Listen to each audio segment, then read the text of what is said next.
বৰ্তমান একটা কেটলা পহু আৰু পহু এটা আমি মানে ৰাইজে উদ্ধাৰ কৰি দিলোঁ বন বিভাগক কি পহু কেটলা পহু আৰু আপোনাৰ হৰিণা এজনী আমি মানে কি উদ্ধাৰ কৰি দিলোঁ ৰাইজে উদ্ধাৰ কৰি বন বিভাগক সমজাই দিয়া হ'ল কোন ঠাইত উদ্ধাৰ হৈছে এতিয়া পানপুৰ ঘাটতে উদ্ধাৰ হৈছে পানপুৰ ঘাটৰ ৰাইজেই মানে কি ল'ৰাকেইটাই মিলি পেলাই উদ্ধাৰ কৰি দিলে গতিকে আকৌ যদি কিবা পৰিস্থিতি তেনেকুৱা পৰিস্থিতি হয় আমি বন বিভাগক জনাম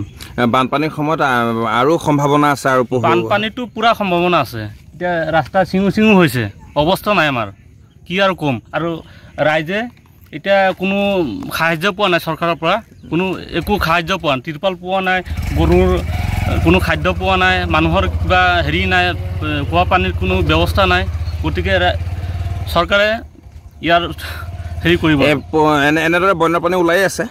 এনেদৰে যদি ওলায় আমি কৰ্তৃপক্ষক জনাম